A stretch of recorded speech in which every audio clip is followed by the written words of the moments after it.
Hello everybody, it's Michael Bobs. Welcome to another episode of GVN Live. We are back after our cancellation of our last week's show, so we are moving it to, today, and we're keeping the same schedule for all future GVN Lives, unless, of course, something else comes up. So there will be another GVN Live next Monday. Woo! So, welcome back. You get to see us twice in a row now. So, let's welcome back all of our panelists here. Hello, Emily. How are you feeling? Have you recovered from Winter Brawl? A little bit. I'm getting there. Unfortunately, right after Winter Brawl, I normally have like a week I can chill. However, I didn't have a week I could chill.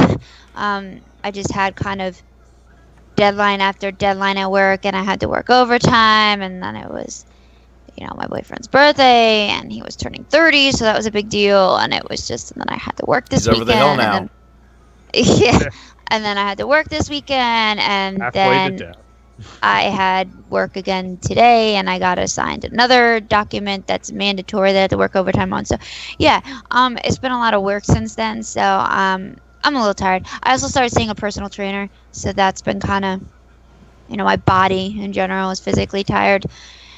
But I was able to actually play some games at Winter Brawl, which was nice. I didn't completely, I worked a lot and I always overexert myself, but I made time.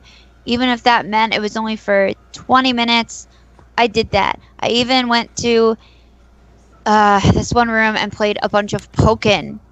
So now I kind of want to play Pokken, so now I have to get a Hori pad. I have Pokken, I have the game, I just don't really play it that much because I'm lazy and hate trying to set up a whole bunch of systems at once. I am the same way. I'm half tempted to post that picture that Eric Stewart posted of you, just with that disgruntled look on your face as if you were just like, what the hell just happened while playing a game?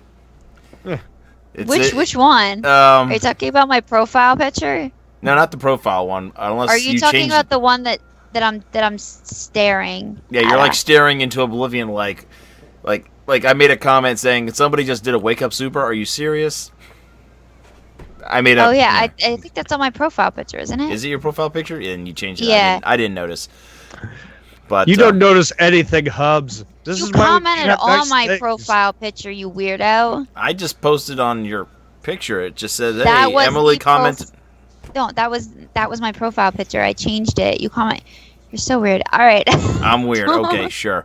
Anyway, so Keith, what is up with you, buddy? Dude, I wasn't finished. Oh, you're not finished? Okay.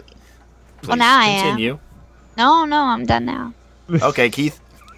Okay, well, like you said, last week in the last Monday was just a complete and utter shit show. Just yeah, it was a shit show on Monday, but things are actually pretty freaking awesome. I was able to do another podcast on another channel.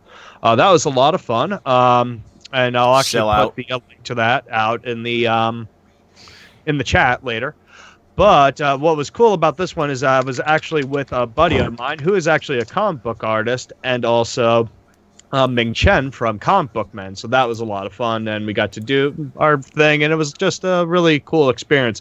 As far as what I'm playing right now, I'm actually playing some Last Guardian. Like, I'm actually the last probably person to play that game, honestly. See, that's what I didn't get to do. I didn't get to say what I was playing.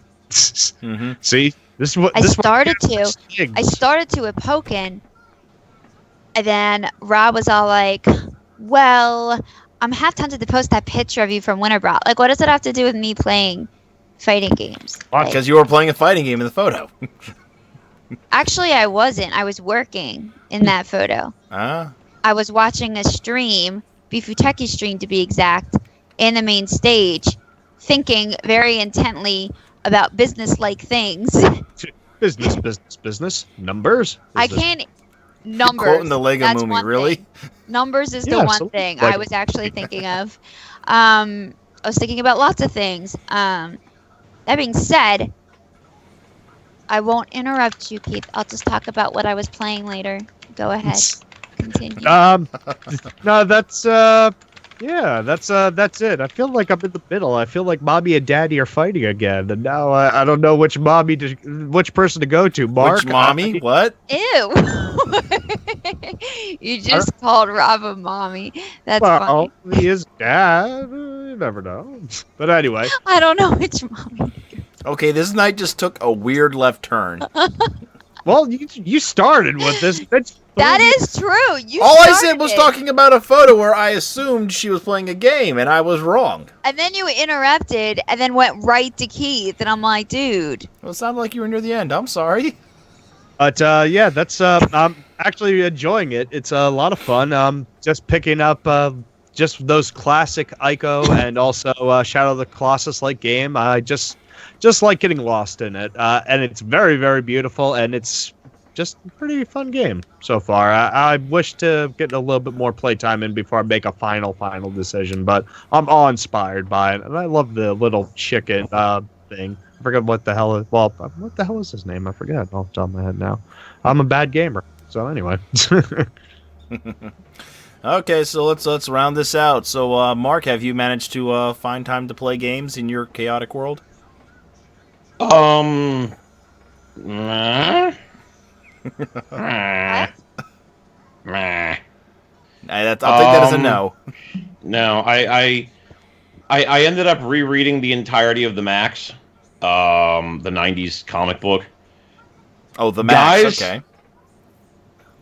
The Max was a really bad fucking comic. He's like, why the hell am I reading this right now? But I can't stop. How many? I mean, issues? I knew why I was reading it because, like, I just didn't have anything else more pressing to do, and I was trying to remember what I thought of the Max because it's one of those comics that, like, most people from the '90s will generally tell you was good. Either because, one, they watched the Liquid Television version of it, which is basically like 6 issues of it condensed into something approaching a coherent narrative. Mm-hmm. 2, they read like the first 2 issues and then they just like forgot about it and assumed the rest of it was really good. Or 3, they're exactly the kind of pretentious asshole that you don't really want to be friends with. Jesus fucking Christ, it is so bad. So bad. Like, it's ostensibly placed as like this. Sam Keith is the kind of person who wrote the Max ostensibly as a superhero story because webcomics didn't exist in that form yet. He's the kind of person who basically would have written a shittier version of Penny and Aggie if, like, webcomics had been a thing that existed in, like, '93. It's a superhero story where the superhero in question is the most ineffectual piece of shit in God's creation.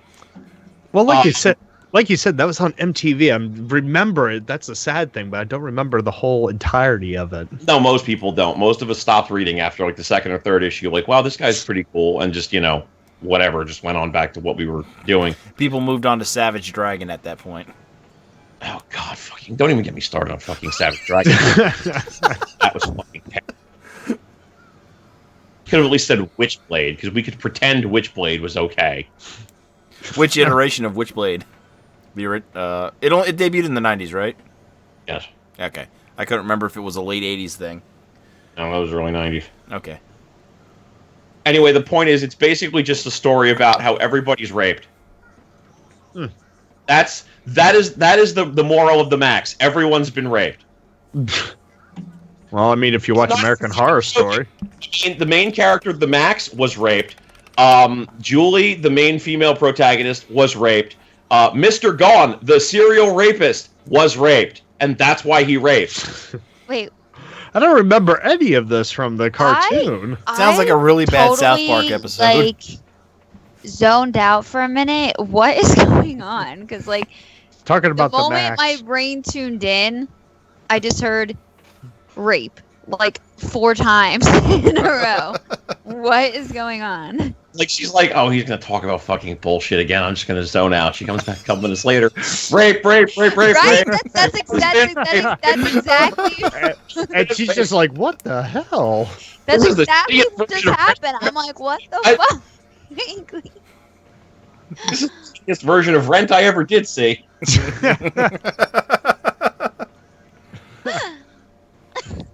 I'm talking about the Max, which was a '90s comic book. Okay. And it was also on, like he said, Liquid Television, or yeah, it was on Liquid The Television. moral of the Max is everyone's been raped and then the world ends. That's that comic. It's depressing. Yeah, and we still keep letting Sam Keith write comics for some reason. That is a strange thing. I don't know. That was what comics were, I guess. Out Like- of all the comics you could read right now, why would you read that one? Because I- why not? Because about you rape. clearly don't like it. I forgot it was about rape. So why'd you keep reading it? Like the second you realized what it was about, why did you keep reading it and finish it if you They just, don't if you think just that it's knew?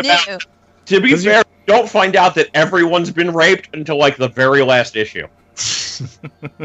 Oh dear. Wait, so you read every issue? There's only like Well, he had 36. to find out why everybody was being raped. Yeah, but he would have read it before in the past. I feel like it might have sparked His your memory. teenage just mind a probably little bit. forgot or Given didn't how understand. intense it is, I feel like my brain would have been like, "Oh yeah, that's what this is about." Yeah, I'm done with that. I'm good. It's not like they show you the act of them being raped. Like the '90s comics were extreme, but they weren't that extreme. I was about to say, you see more nudity in The Watchmen, honestly.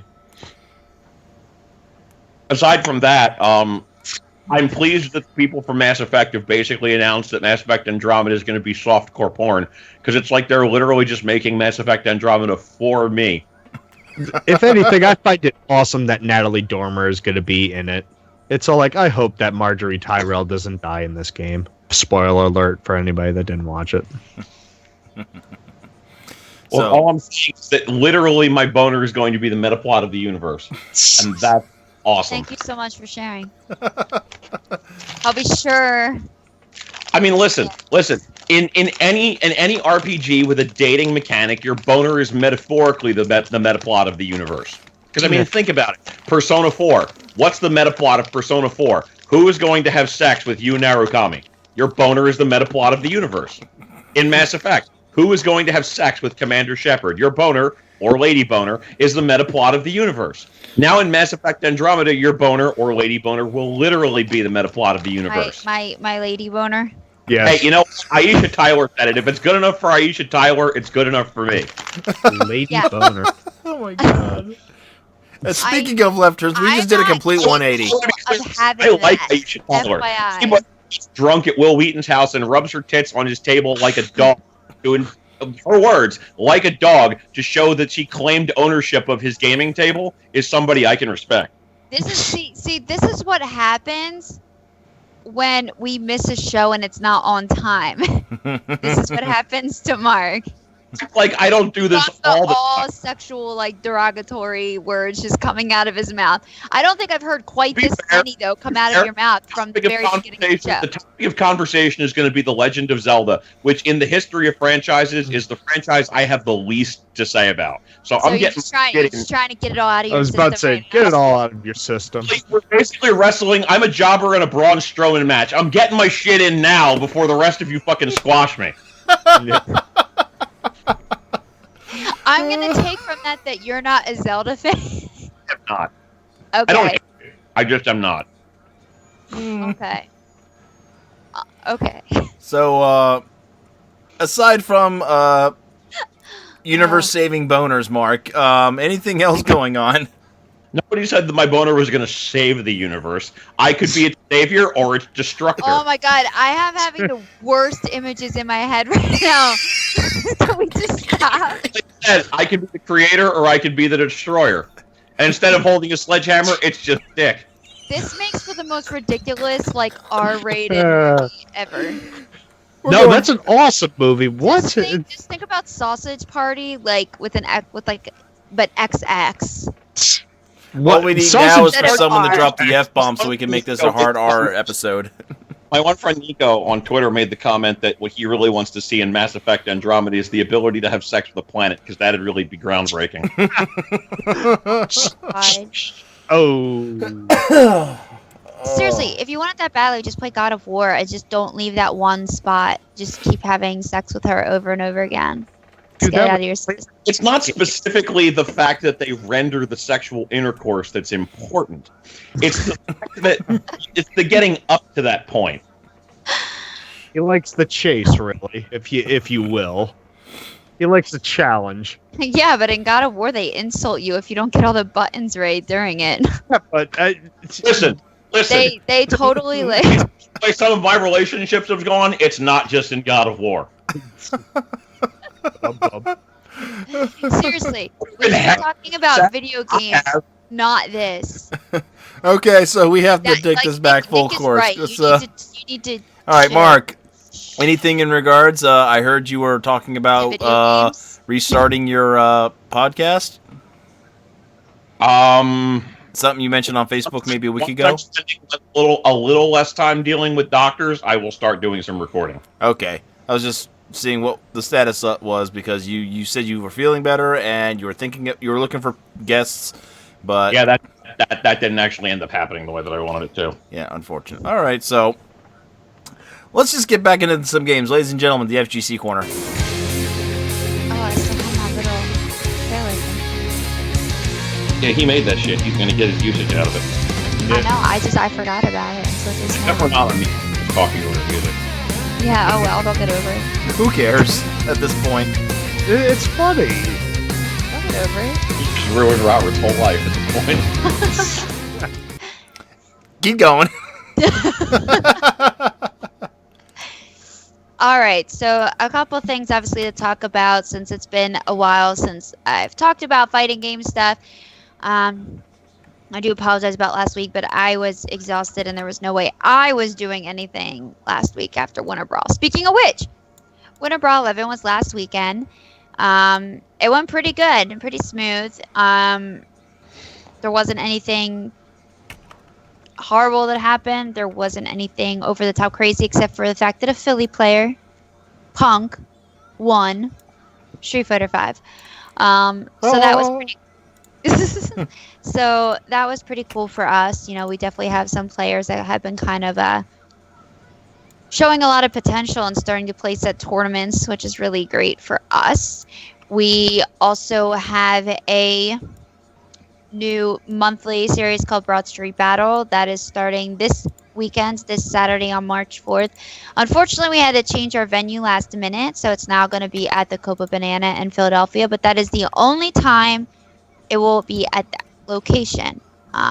So originally supposed to be the Clarion, but you know, unfortunately it had to switch last minute. There is a lot of information coming up about these monthlies that I wish I could talk about right now, but I can't because they are delayed at being announced, unfortunately.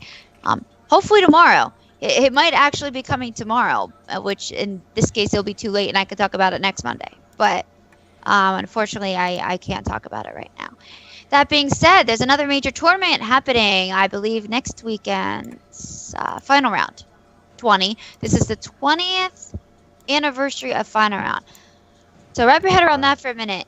20 years that Final Round has been in motion. It is, to my recollection, the longest reigning tournament that's out there right now. So there's a lot of really special stuff going on with that. It is a Capcom Pro Tour premiere event. And, you know, it's really going to be a really good time.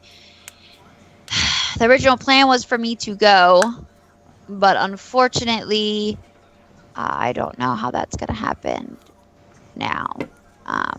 But, you know, I believe in miracles. Maybe I will somehow make it down to Georgia.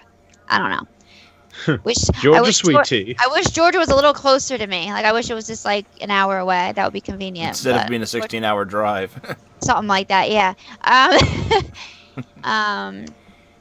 That being said, I found out recently that my hopes for playing Tekken next month were destroyed because they pushed it back to June.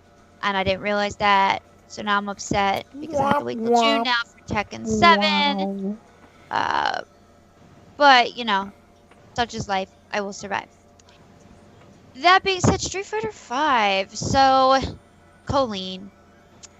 Colleen is the new DLC character in Street Fighter 5.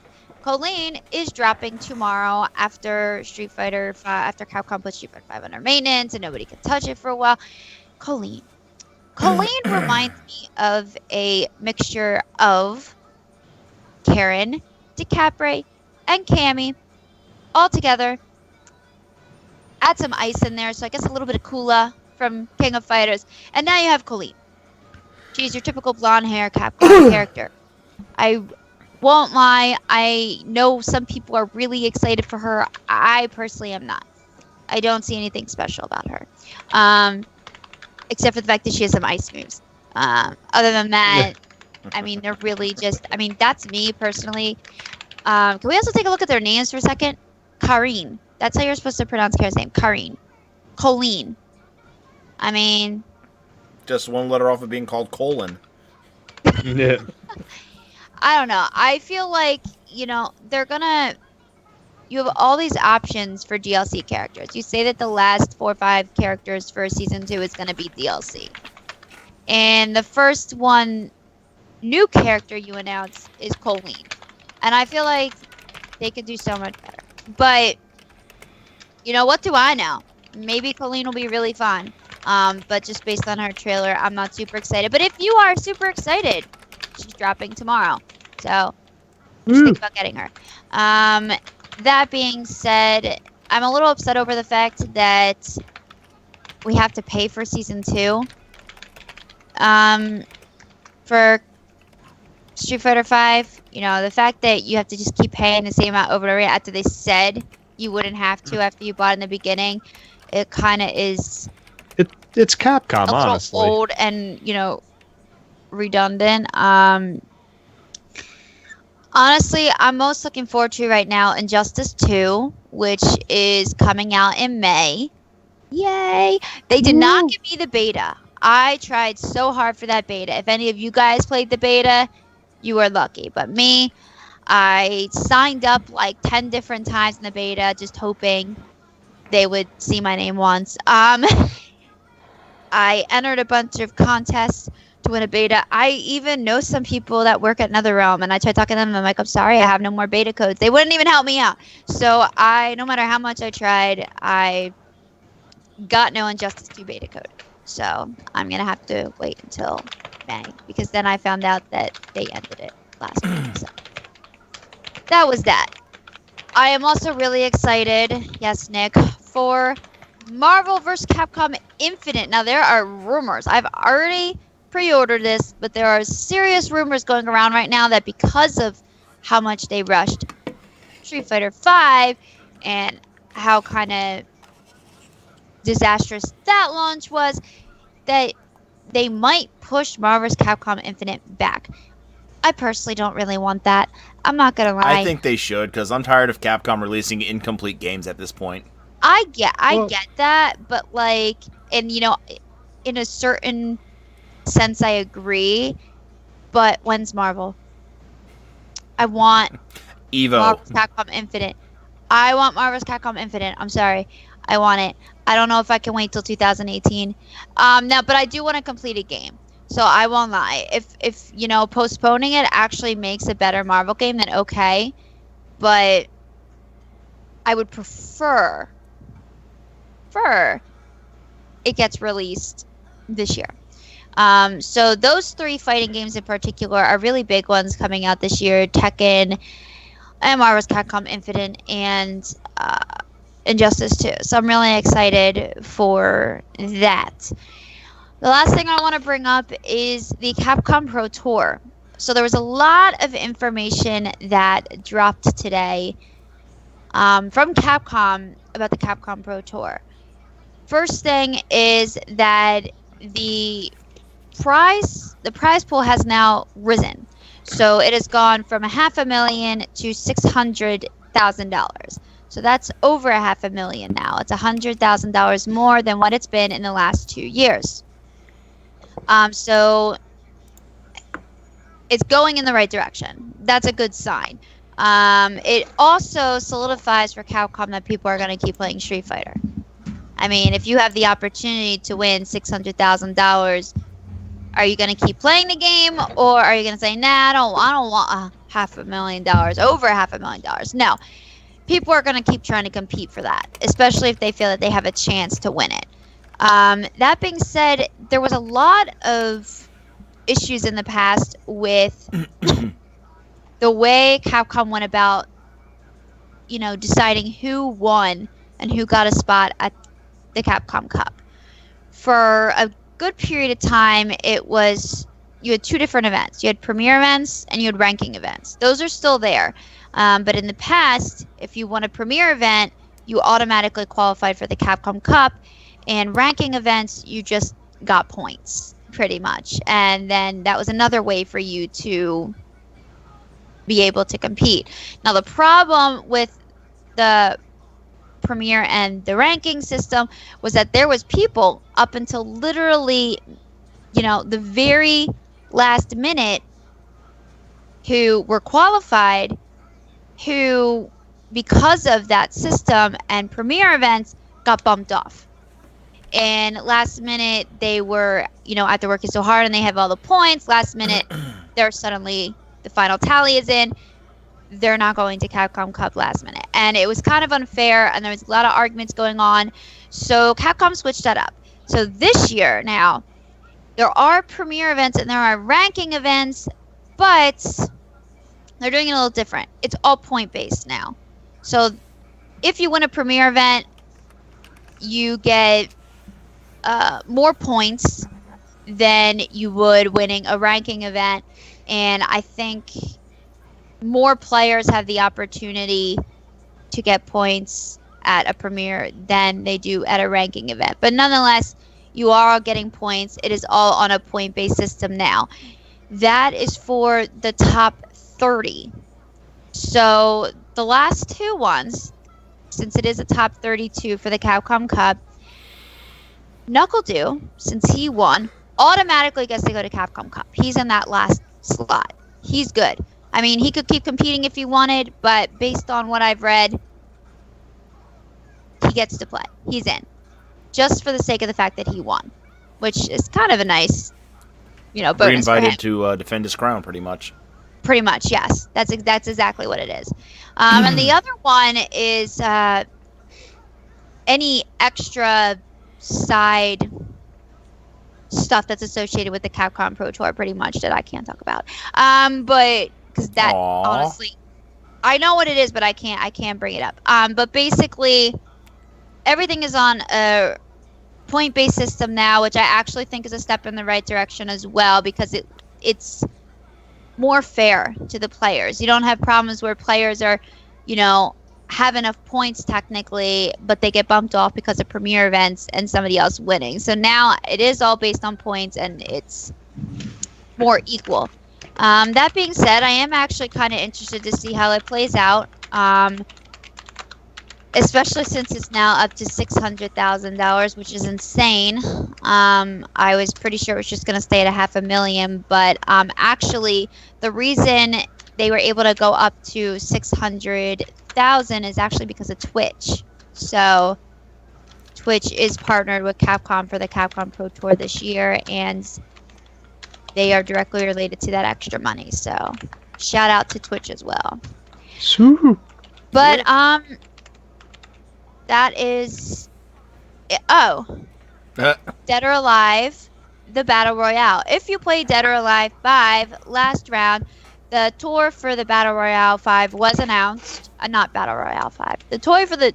I cannot speak. The tour for the Dead or Alive 5 Battle Royale in 2017 has been announced. There's 5 major events you can compete at. One of them is Summer Jam. Yay. And the final will be at NEC 18. That being said, if you win any of the qualifier events, the prize pool is $1,000, and you get a paid trip to NEC 18 to compete in the final. That's for all the events. And the final pod is $6,000 for Dead or Alive 5 in the Battle Royale. Nice chunk of change right there. For Dead or Alive, yes. And that's it for now, but something tells me I'm going to have more to say next week. Absolutely. So, moving on to our main topic, and I'm sure this is going to be a nice, long, topical discussion. It's my favorite. It's everyone's favorite except Mark, unfortunately. We are going to talk about the Legend of Zelda franchise, and main reason for this is because we are practically on the eve of the Nintendo Switch coming out, and with that, the Wii U port and the Switch version of Breath of the Wild, which is looking like to be one of the most ambitious Zelda games to be released. So let's jump back in history, talk about the very first Legend of Zelda, how the game was originally meant to be some kind of, you know how Mario Maker turned out to be a huge hit. Well, they were originally planning a dungeon-making game originally for the Nintendo Entertainment System, or the Famicom, and eventually it evolved into the original Legend of Zelda game that which we all know and love. So let's get some recollection, some nostalgia going. I want to hear everyone's thoughts, their impressions of what it was like playing the very first Legend of Zelda back on the NES. And Keith, I'm not going to make you wait. Okay. So I'm going to kind of go for the Golden Girls approach on this one. Picture it. 1992, New Jersey. It smells bad outside. It's the summer. And if bad all the anything, time. So you live near Elizabeth, New Jersey, then? But no, not really. But It smells. Have you ever driven through Elizabeth? It smells horrible. anyway, back to Keith's nostalgia I can't trip. tell if that's a joke about New Jersey or racist. No, I'm talking specifically about that area of New Jersey. no, The Bay. Oh my god. I lived near the shore. But picture it. Sorry. It's that I'm sitting at my friend's house and we're playing video games, and all of a sudden he takes out a cartridge, and it was the gold Legend of Zelda Link's Adventure, and he pops it in, and automatically I was hooked just playing that game alone. So that was my first entrance to the Legend of Zelda, and then probably my prime memories that I would really have of the series. But I know going back in retrospect, we were talking about the first one, but this is my own recollection of the entire series.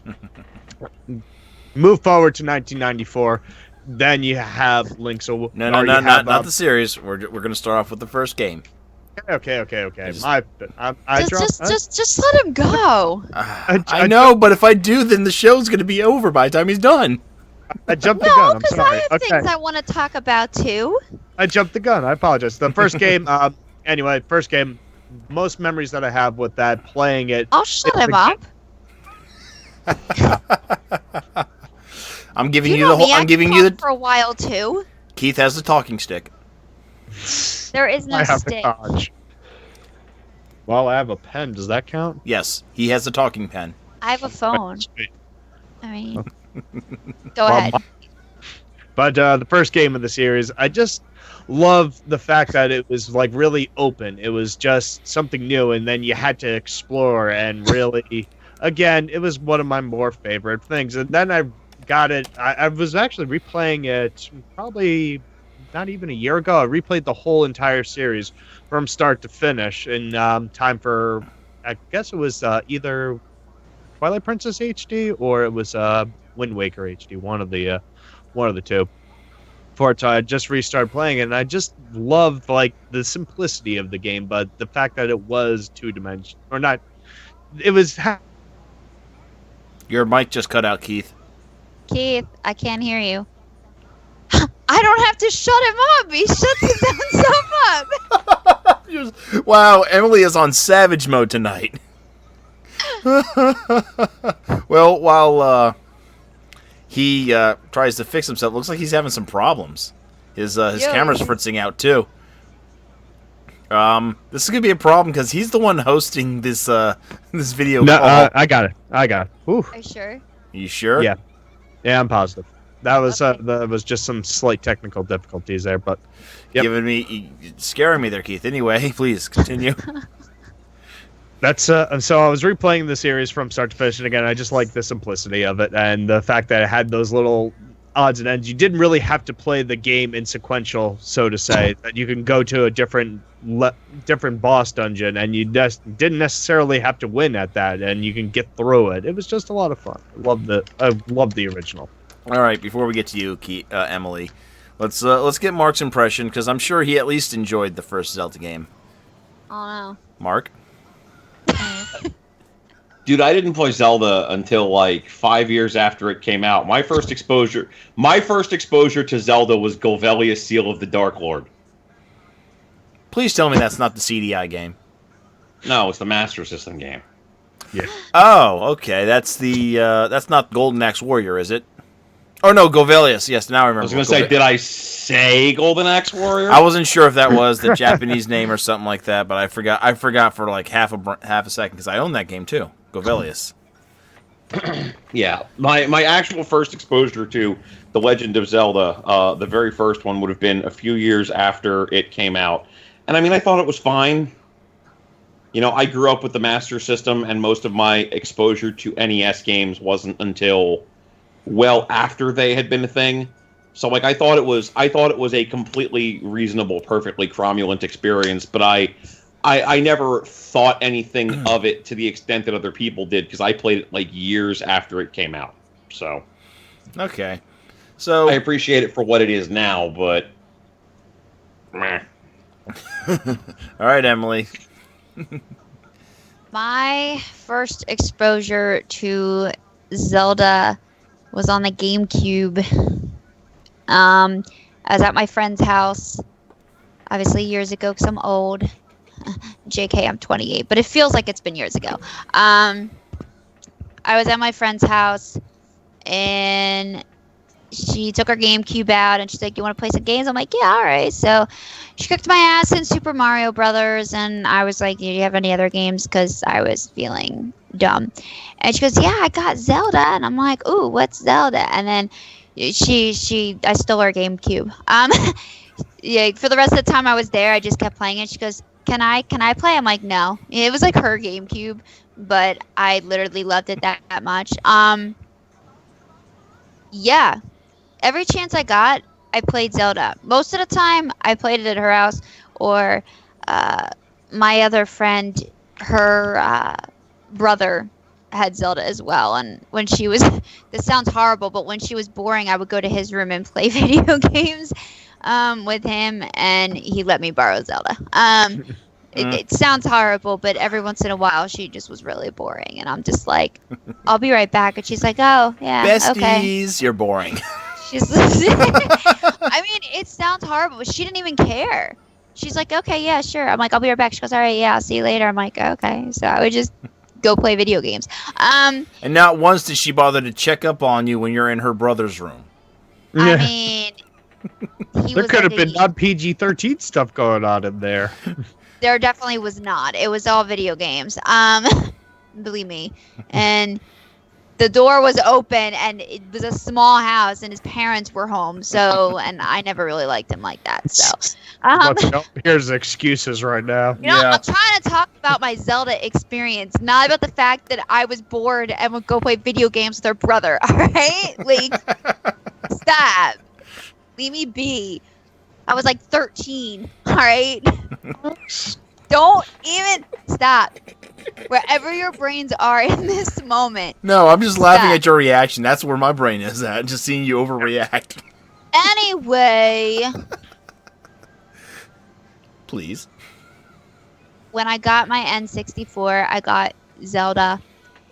And I don't know. I've always really enjoyed the game. There was something about it. I don't know if it's a fantasy element to it that, like, really, like, hooked me or what exactly it was, but I've just always really enjoyed the game. Ever since I played it on our GameCube. I have a bunch that are on my 3DS. I have a bunch on, you know, the Wii U, and I always buy them when I can. That being said, I'm jumping ahead before Keith talks again, and I'm saying that my favorite all-time Zelda game so far is Ocarina of Time. That's my absolute favorite one. And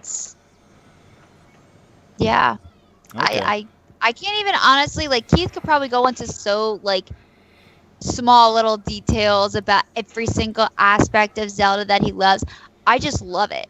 Like it's like God of War for me. I'm like, yeah, Zelda. I'm gonna kick everybody's ass in Zelda. I mean that's that I just get super hyped and excited. And if I ever get super hyped and excited about a game and I start playing it and you're talking to me and I'm not listening to you, then you know I like a game. So for me, the first time I played Zelda on the NES, I don't remember if I was at a friend's house or if it was at home, but I do know it was the first. I played a whole bunch of weird computer games, like point and click adventure games, text based adventure games. This was Point and click is what? I was making fun of you, but then I'm like, never mind. Point click is fun, and my first ever video game was a point click when I was like 5, so I can't really say anything. So I mean, I'm used to playing stuff like that on the Amiga and on the PC. The NES came later on. I think we got ours in 1990, like pretty much halfway through the system's lifespan at that point. And I got Zelda, and Zelda was very captivating with its fantasy setting that just, it seemed like it wanted to be completely different than, the scenario where, every RPG that was now being developed on the PC and even ones that are like, borrowing influence. All of those were like borrowing influence from like Dungeons and Dragons. This one was something completely different. I mean, how many games in that time were you running around fighting giant like land octopuses and giant cactuses that were just popping up and out of the ground and swords that shot laser beams at people and multiple colored. If you want to get technical, Alex Pokemon, had some fantasy elements to it. Wait, what game? Pokemon could shoot laser beams. But that's like 15 years after Zelda. Yeah. I don't know. I don't under. Game could shoot. I think I think he was. Period. Yeah. I'm talking about the time period. Oh well, never mind then. So the Zelda franchise was just very unique to me. I mean, I definitely have to say it was very captivating. So moving on. I'm just going to say forget it from my experience because I just love the original Zelda to bits. Yeah, see, that's what I'm saying. I just love Zelda. Yeah, the original Zelda was a great game. I can't put into detailed words. I just love Zelda. So continuing on the history, I mean, the Legend of Zelda franchise is definitely not afraid to try new things, and such was the case when Zelda 2 Link's Awakening came out, where they switched out the game's mechanics to an overworld with an RPG encounter system and a side-scrolling like action-adventure system, which is you can definitely see in other games at the time, like Faxanadu, if anybody remembers that franchise. Or actually, not just that game. It's Link's Adventure. Actually, the first Pokemon games Link's Awakening came out in Japan in 1996, but in North America it was 1998. So, and yes, today actually is the 21st anniversary of the Japanese. She's right. That is true. So, moving on. So, Zelda was definitely different. Zelda 2 was very different in every kind of approach, with a more RPG system, increasing your magic points, your hit points, collecting gear, which was still a main staple in the franchise. But not a whole lot of people really were on board with it. In fact, a lot of people, including that were very critical of the game. And Keith, what do you think was the main reason with that? It's because it kind of departed a little bit more so of the traditional way that The Legend of Zelda was, and now you're kind of adding a little bit more of like a backtracking because you had to get like the crystals, you had to put them into the actual heads, and also is that it kind of didn't really. You now had a story aspect to it. Because in the original Legend of Zelda, there wasn't really too much of an actual story going... Well, there was the actual opening text of story, but you kind of were just going out and doing your thing. Here, it's kind of like you had an overall goal, and this is how you had to go about doing it. And then if you died, it was all like, oh, you're screwed. Oh, well. Ganon has returned. That's pretty much how the game was. But also...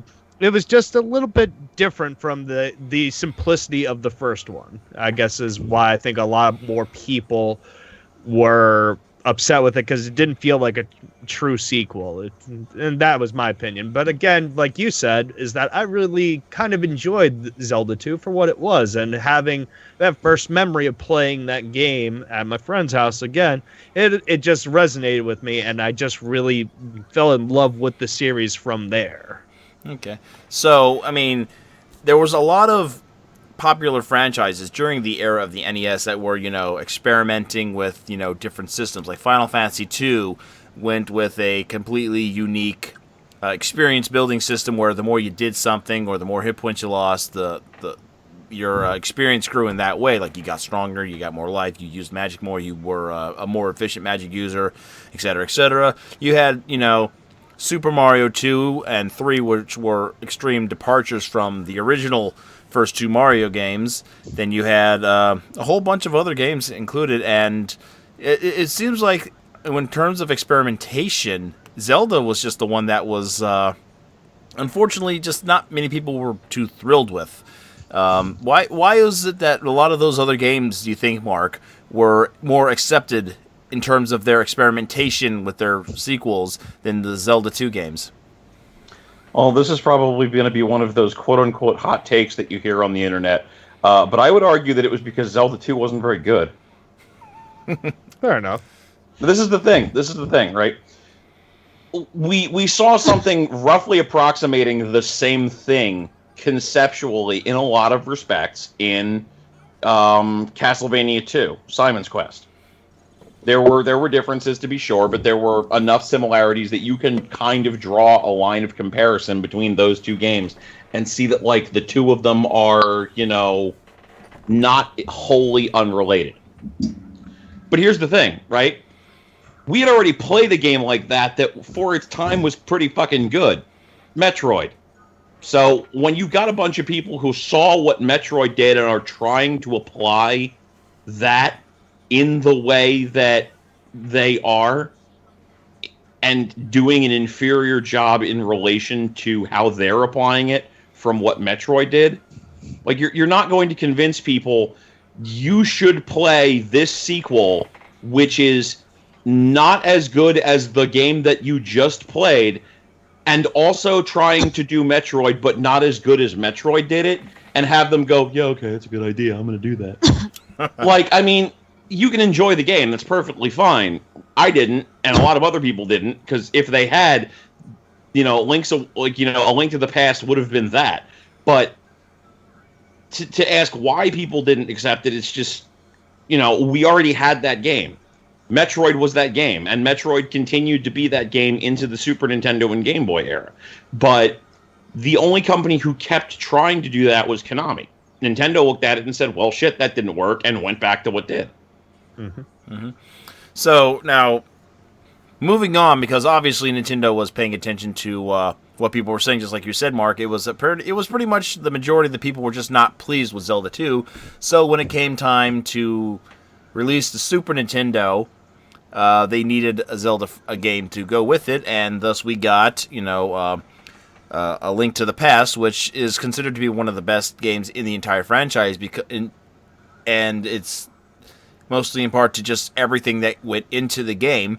On top of that, we also had a really good follow-up sequel, but on the Game Boy in Link's Awakening. So, Emily, give us your thoughts as to why you thought both of those games were so well received. What is it they did right in every respect to make those games big hits? Well, first thing I'm going to say is I know we've had this discussion before in the past, but I'm going to bring up technology, and I'm going to bring up the time period and advances that we were making on games at that time.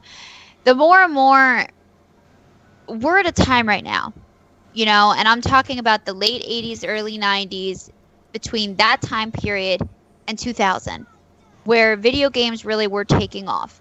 They were becoming more popular. You had all these crazy commercials on TV. It was growing. And the systems that they were coming out with and the games they're coming out with, it was sticking. It was very popular among kids. And that being said, technology at the time was also starting to advance. So they're able to do more with the game for different systems. I think partly the reason why Zelda 2 might not have fared as well at that time was because there wasn't enough change. There wasn't enough that was different compared to the first one. And by the time they got to the other ones, it was new systems. Technology had advanced a little bit more, and they were able to try new things. So I personally think one of the reasons why those two did better than the original sequel is because the storylines not only changed and became more developed, but so did a lot of the actual game itself. There was more included, there was more characters, there was more involvement, and the more that happens, the more you're going to suck in players. If you just keep doing the same thing over and over again, people aren't going to buy the game anymore. They're not going to be interested. And I think that one thing they started to do well was trying to make it more appealing for players. So more advanced graphics, more advanced story, and I think a lot of that has to do. My sound's off? Oh no, no. Oh. It's talking to the audience. Oh, okay. We said sound off, so I'm like, oh great. I'm like mumbling and like nobody's saying anything to me. I would have to say, at the end of the day, a lot of it has, in my opinion, has to do with that.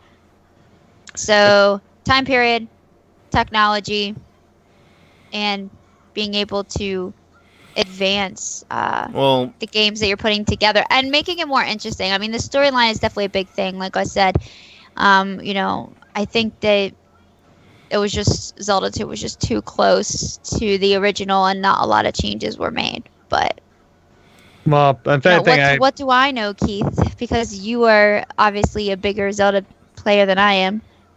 Of anything, Mark actually made a very, very good argument for that, is that there was actually, it felt more adding those different elements that we were all rambling off, but also is that, and he made a very valid point, is that it was too much like Castlevania 2 with Simon's Quest as well, and people were like, wow, this isn't really much of a jump from what are you trying to do? You're just trying to make a copy of an actual game. Exactly. It needed to be its own game. They needed to make their own storylines, their own fantasy realm, rather than trying to and this goes back to the whole time period thing. A lot of companies were trying to piggyback off of other people at the time because we weren't advanced enough at the time to do some of the stuff we're doing now with video games. So at those times they were limited. So I feel like that's part of it as well. Okay, well look at what they're doing. Let's see if we can incorporate that into this too, and they start being too similar with each other. But like I said before, once you get to those other games, there's new systems that are out. There's new advances. They're able to do a little bit more, and instead of trying to kind of take, like you were saying, from other games, they sat down and said, okay, let's start from scratch. Let's do our own. So aside from the advances in technology, which is pretty much an obvious thing every generation when it comes to the console gaming. Well, the storyline too. Storyline, yes, but like, what is it about A Link to the Past and Link's Awakening, with under the lead of Shigeru Miyamoto, that you think made those two titles stand out to be as stellar as they are, and literally to stand out in the test of time? Well, am I taking up a lead on this one, or do you want to start off on that, Hubs? Go ahead. Well, pretty much is that A Link to the Past that's my personal favorite right there. Like, Ocarina of Time is yours, Emily. I love A Link to the Past. Yeah, I really enjoy it. I mean, I don't have a problem with Link to the Past. I enjoyed that as well. It's one of my top 3, but I just really liked Oracle of Time. Ocarina. Oracle of Seasons. Ocarina? You know what it was? I was thinking of, I have those 2 versions on my 3DS. Anyway, Keith, you were saying about the Link to the Past? But is with the Link to the Past is that now you had, like you said, you had a top down. Now you actually were a little bit more involved, like you're actually picking up the story on it. And now you actually get to see the princess. You actually get to see Zelda for the first time, not like at the end of the game or trying to resurrect her. Now she's actually with you. Incorporate an actual really cool story to it, but also is that it was a very, very big departure from the first two games, is that now you actually had a quest line on this. Things were actually in order. Like, there wasn't this open world feel anymore that you had with the first two, especially with the first one, where pretty much it was just all discovery for that. So now they kind of departed a lot from the original, but they still kind of kept the same elements to it. But also you had a huge inventory system now. Now you can actually go through things a little bit more finer for it. Now you also had the option of a second world. So now you had to jump in between these things. Top that all off with, again, it was one of my favorite stories for it. It was like, oh, damn, there's stuff going down in Hyrule right now. Is that this Dark Lord or Agamemnon? Is that what it is? No, Agamemnon. I forget how to pronounce it off the top of my head, but that wizard is like opening up the seal to the to the sacred realm, and all stuff is going to hell. And Zelda is like reaching out to you, or is reaching out to your uncle, and he's like, "Oh shit, gotta go do this." And then you enter into this great adventure that is the Legend of Zelda. With Link's Awakening, I think that it was just more so of the shock and value of that you were able to put a game of that caliber onto an actual handheld, because keep in mind this was a little bit more so before like Pokemon, and also the Metroid 2 also came out in that same era. And if anything, Metroid 2 I think is kind of a little underrated, because I thought that was an excellent handheld game as well. Metroid 2 is probably one of my favorites of the series. Exactly. Like, now you're actually putting stuff onto a handheld, so I think that was just more of like the shock and awe and value for it. I think that's why those two held up very, very well. But mostly Link to the Past is because, again, it was really the first to kind of really set a huge motion for The Legend of Zelda, if you ask me. Yeah. So after the successes of both Link's Awakening and A Link to the Past, we actually had a number of years of darkness before the release of Ocarina of Time. CDI games. We do not speak of that evil. No, we do not. No, we do not. So, when it came to the announcement of Project Reality, because Nintendo decided to, instead of go along with Sony and creating the Nintendo PlayStation, they decided to opt and create the Nintendo 64. And with it, teamed up with Silicon Graphics, Nice. Silicon Knights, to produce their graphics chip and all that fun stuff. One of the things that people were immediately getting excited for was like, oh, this could mean a new Zelda game. And on top of that, you saw all like some teaser trailers and stuff like that, some screenshots, and everyone was floored with what they saw. And eventually, the game did release. And while I still think of it as a great game, to me it's not the greatest in the franchise. It was still a stellar game, and I really do enjoy it a lot.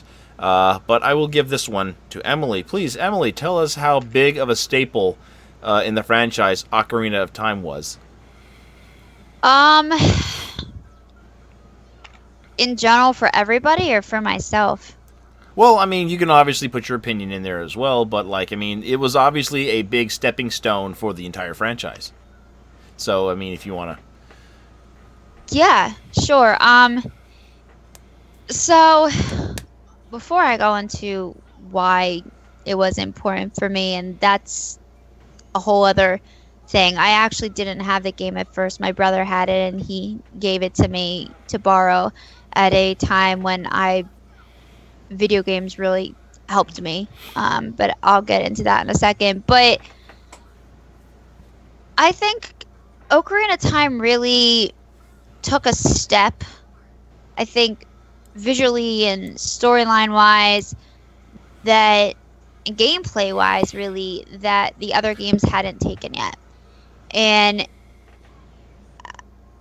I'm not really sure if I could go into extreme detail at this time on why. Just gonna be honest. Z-targeting day-night system that's going off on there. Not to mention, it's the game of the effing millennium. Well, I mean that would probably be grouped into the whole storylines and gameplay changes and other changes due to technology that were made. But really, I guess for me, I had a lot of problems with my health, and I was getting sick a lot, and I was ending up in the hospital a lot, and I needed all these surgeries, and it was a really rough time for me. And most of the time when I was in the hospital, my parents would bring me my 3DS, and I would like play games and try to keep myself, occupied, because hospitals are boring. Nobody wants to be in there, And for my 21st birthday, I unfortunately spent in a hospital, not because I was drinking. Actually, I got really sick, and then a month later, it turned out I had some rare form of appendicitis, and I had to do another surgery. But at the time, I was really bummed out, and my parents brought my 3DS again, and my brother had his game system with it, and I asked what he was playing, and he said, Ocarina of Time. And I said, oh, blah, blah, blah. I never played that one yet. And he goes, do you want to play it? So he actually foregoed his game. He let me start a new one on there, got rid of his file and everything, and I played it from beginning to end while I was there in the hospital. And it captivated me. I mean, I played other Zeldas before that, but for whatever reason, this captivated me, and it really helped me get through, the tough time that I was going through. So it kind of, I guess, just has a very personal connection. Yeah, the game just kind of has a very important link, so to speak, to myself, connection. So out of all the games I played, that was the one that I religiously, to beginning to end, played to completion. Not saying that I didn't complete the other ones, I did, but it was kind of like Pokemon is for me. I start playing and I won't play any other game till I finish, whereas other games I'll kind of go back and forth between other ones until eventually I finish them. And Ocarina of Time is the only Zelda game I've literally played where I wouldn't play any other game until I was done. I'm still trying to complete this other one on my 3DS that I've had for like almost 3 years. So I jump around from game a lot, and that one just really, I don't know. I mean, that's it. I can't. It's a right to say you just love it. I do. It's more, like I said, it's got more of like a personal thing for me, I feel like, with the game, just because, I just kind of forged that connection with the game when I was alone and no one was around, and I was, bored, and I kind of just sort of got sucked into the fantasy and storyline aspect of it. I put headphones on during it. I don't normally do that, but I did like that when I was like in the hospital, so all I heard was the game, and played lots of songs on the Oracle. I mean, it just was a very new and advanced game. I mean, I can't really say much more than that. All right, well, that's me though. I'm not really good with explaining in detail sometimes why I like games. I mean, you could say Pokemon, and I'd be like, I love Pokemon, and I played every single one of them, and I can't tell you why. I just do. So, just from a standout point, Mark, tell us what was the significance of Legend of Zelda: Ocarina of Time to the gaming industry. I'm pretty sure it left a very big impact. Don't you agree? Oh yeah. Well, the thing is that a lot of other companies approached the 3D transition badly, shall we say. Even games that did well financially do not hold up especially well, right? Nobody really enjoys going back and playing the earlier Resident Evils, even if we love them for what they were at the time that they came out. Alone in the Dark is considered to be a big progenitor of the survival horror genre as a whole. Nobody wants to play the first fucking Alone in the Dark ever again. They don't have to. But the truth. For a company who had no exposure to the 3D landscape prior to the N64, Nintendo really came out swinging with basically all of the games that they released. They adapted extremely well to 3D, and they adapted their games extremely well to 3D, to a point where, while other developers who were working in the same genres were putting out absolute garbage, if they were putting out anything at all, Nintendo just instantly jumped into making that game. Like, just the way that it was. Like, if you compare other three-dimensional platformers or other platformers in general from the time period to Super Mario 64, Nintendo roughly knew what to do pretty much from jump. Yeah. And to take it a step further, with the Ocarina of Time, not only did Nintendo know what to do with Zelda, they built the template that everybody has been building those games on ever since. Mm-hmm. Period. Mm-hmm. Like, I don't care what Zelda-like game you play, it owes a debt to the Ocarina of Time. They cemented everything that is expected from that genre in that one game. To be clear, there are people who bag on the game for what it was at the time now. And yeah, not a lot of N64 games hold up especially well due to the way that the controller was designed.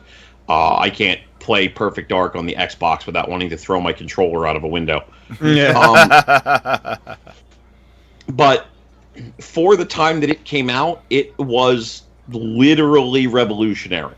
Like, people throw that term around with different things, but it is very hard to overstate how revolutionary Ocarina of Time was.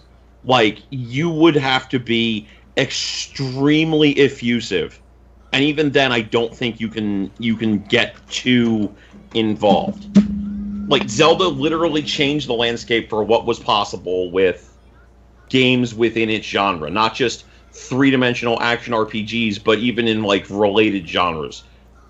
It was literally a game changer, and you know, there's not really anything else you can say about it. Whether or not the game holds up particularly well isn't really relevant, and I'm not especially concerned about it. It literally changed the way we thought of and designed those kind of games in a single release. Thank you, Mark. So, I mean, despite how everybody sees it, just, like, I agree with you. Despite how everybody sees Ocarina of Time, you have to tip your hat to it because it led the way for so many things in the genre, and even games outside of the genre. They owe a whole huge debt to the game. Now, the next game in the franchise I'm just going to talk briefly on is Majora's Mask.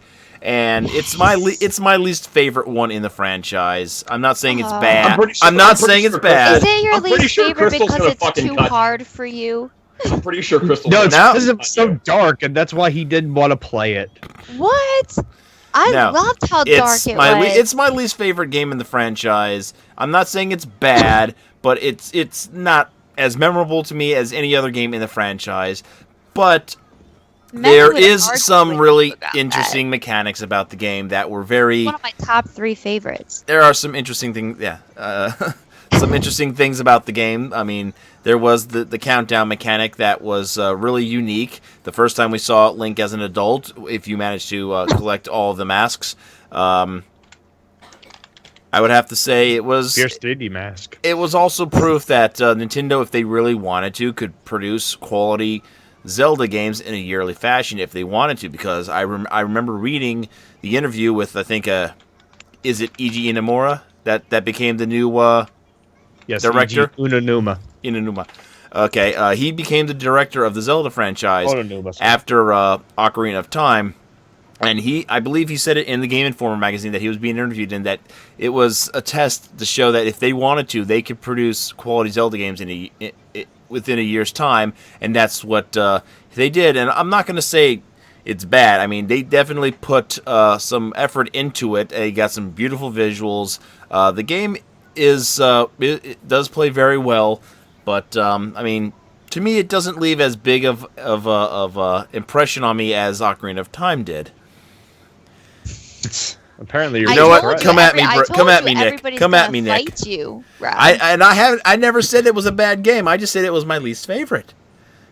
They don't care. Like, see, that's why you can't have an This is my opinion. thing. Everybody is entitled to their. Here we opinion. go. Everybody is. Everybody Everybody. has to agree. No. Everybody is entitled to their opinion. I personally disagree. I can completely understand. Not liking the game. The game Your is least favorite of every single fucking Zelda that came out. You have to You assume that I well, played every Zelda game first. I did not play the Mark CDI is even games. as diehard of a fan as all three of us, and even he's calling you out right now. You can't call me out if I haven't played the worst of the worst. I never played the CDI games. Those are the worst Zelda games out there, and I don't acknowledge their existence. I never played them. Even beyond that, with as unimaginative as the modern releases have been, I would actively wish for another game that was as imaginative as Majora's Mask. It took the same basic engine that existed in Link to the Past. I'm sorry, Link to the Past. Fuck. Ocarina of Time, and applied to it a whole new concept that was just so off the fucking wall for a Zelda game. We probably wouldn't have some of the more oddball mechanics that have come up if it wasn't for how experimental Majora's Mask was. Because let's be clear, in the grand scheme of things, that was at the time easily the most experimental game out of the franchise to date. And it And I acknowledge that. That's one of the things I mentioned. I mean, and now you have a time limit that's actually, you had to do this stuff in 3 days. Or that's it. You lost. Yeah. You or that start creepy right moon over was going to again. come crashing down on you. It was tough. It was annoying. I forgot how difficult. I forgot how difficult it was when I got the 3DS version. I'm like, ugh, piece of cake. I already know what to do. Yeah, no, I can't tell you how many times I just didn't do it enough time. I was so pissed. But honestly, I think I'm not. I guess I can a little bit understand why Rob feels that way, because if you look at every other Zelda game That came after. even beforehand, Yeah. they're all very similar. There's no time limit, and it's just more advanced versions of the previous games and things like that.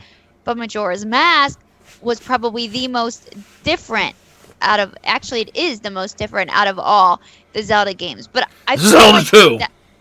But I feel like that's what made it so Really, good. you're going to compare the game that ripped off Metroid to Majora's Mask? Are you really comparing Majora's Mask to Zelda 2 right now? Did I say that?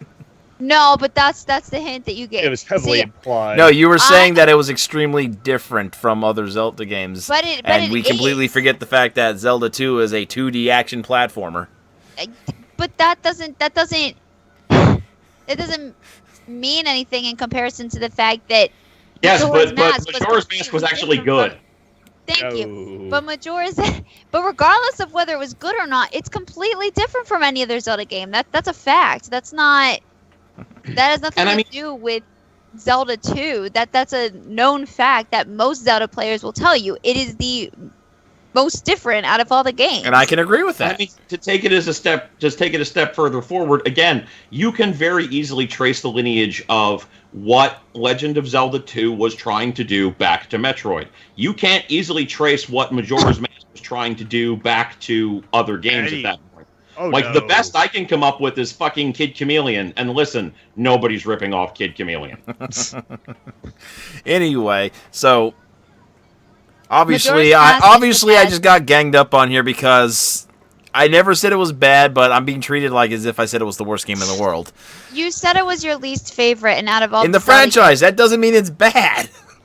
No, but I'll be completely honest with you. I haven't met one person until you that flat out told me their least favorite Zelda was Majora's Mask. In fact, most of them, it's in their top 5. So It's not even in my top 5.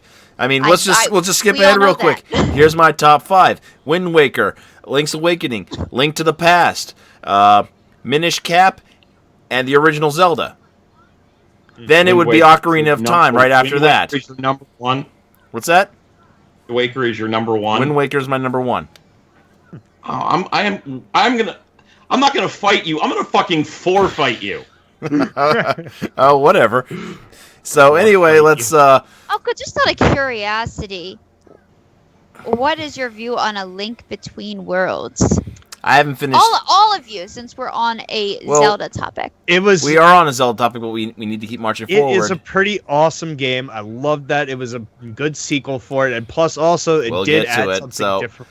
There are other handheld games that became before that, though. So after Majora's Mask, we did get the first Sorry, two Game Keith. Boy Color games, Oracles of Season and Ages, and then which were actually done by I don't know if they were produced by or just published by Capcom. Can somebody correct me? I think that they were definitely produced by Capcom. I will tell you. Give me one. Because I also know that they worked on Minish Cap, which came out at around the same time as, or I think it came out before Wind Waker. So, I mean, to move on, I mean, the leaving off the success of Link's Awakening for the handheld, I mean, Oracle of Ages and Oracle of Seasons were really That's why I it said was developed by Oracle. That was- it was developed by Capcom. I'm sorry. yeah. Those two I was games were thinking of those interesting in the games. fact that they offered interconnectivity, kind of like what they were doing with Pokemon. You can trade items in order to. I mean, you still beat the games, but you could, if you wanted to get a true ending. If I'm correct, you Yep. have to swap items.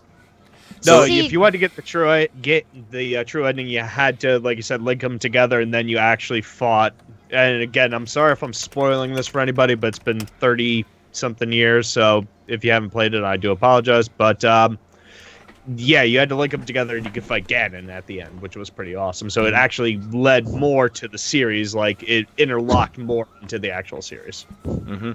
So, yeah. So the Game Boy games were very interesting. So moving on, we now have probably the game that probably caused one of the biggest uproars, mainly due to just its cosmetics, which was the Wind Waker when the GameCube was announced. Originally, they showed a trailer where they showed an adult Link going toe-to-toe with Ganon, and then the end product turned out to be completely different, and the fan reaction was that of extreme anger, because they're like, what the hell is this crap? We're getting Zelda.